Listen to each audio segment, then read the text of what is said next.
Warning: heavy spoilers for My Hero Academia Vigilante. The episode starts off with a really wicked fight of Eraserhead versus the Knuckle Duster guy. And I must admit, the animation is absolutely spectacular. The fact that this guy was able to go toe-to-toe with Eraserhead without having a quirk is honestly impressive, dude. Even this guy has Eraserhead spooked. You know, I did not expect those jerky villains to actually make an appearance in this episode. I thought that scene of them upgrading their quirks, I thought that would be a lead into a future episode, but no, they are here and they are causing havoc. And I must admit, I was a little surprised that they were dealt with so quickly. The way that scene of them getting their quirks was built up, I thought, oh my gosh, these guys are going to be a threat, but no, Eraserhead is able to take them out. Damn son, why did Eraserhead have to do that? He could have put his foot on the dude's back, but he purposely puts his foot on the dude's asshole, which is very questionable in my opinion. I am dumbfounded by all that. And the dude was smiling as well. What?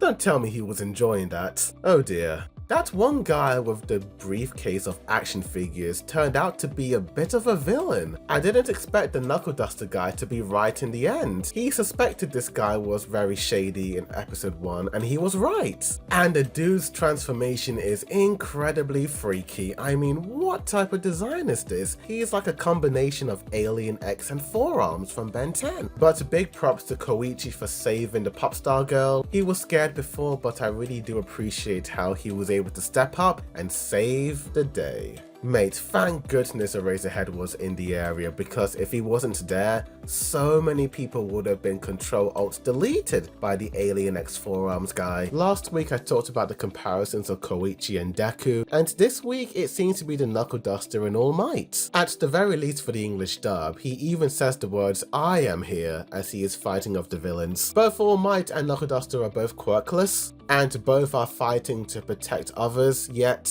they both have very different personalities. All Might is a little bit more optimistic and upbeat, but Knuckle Duster is quite a bit of a brute. He actually reminds me more of Bakugo a little bit. Always wanted to fight someone. What if All Might and Endeavor had a kid? Knuckle Duster would be born. But that's all I have to say about episode 2. I just love the visuals. It's so stunning, it's so beautiful to look at, an absolute treat for the eyes. Cannot wait to watch episode 3. I just watched episode 3. I like how the trio are getting used to one another, although I find it's jarring that they took their masks off and we can see what they look like. It's so funny how they are just mooching at Koichi's place, living there like they have always lived there. Poor Koichi. The scene with the fanboy who wants to see the pop star is a very interesting scene. He uses a drug to move past the crowd, and it did remind me of how certain fans, in the real world especially, put their favorite celebrities on a pedestal and romanticize them to the point of being obsessed with them. I do like the subtle messaging behind this scene. I also see it more as not to simp for a woman, as the more you do, the more desperate you become.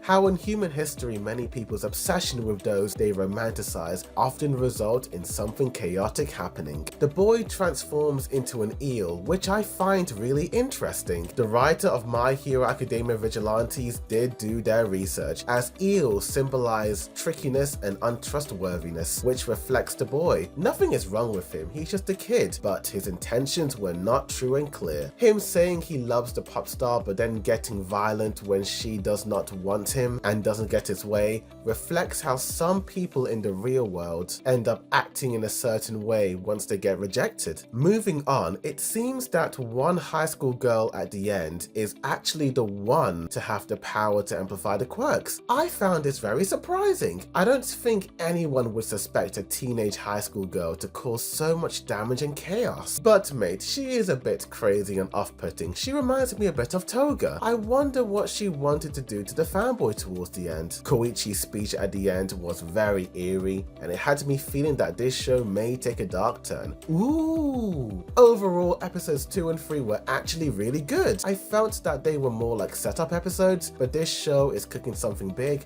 and I cannot wait for episode 4. But tell me in the comments down below, what did you guys think of all this? Do you like or hate episodes 2 and 3? Tell me. Like this video, subscribe for more My Hero Academia Vigilantes reviews, as well as other anime news updates, reviews, reviews, comparisons, breakdowns, rankings, and more. But thank you for watching, and as always, a boy do the view signing out.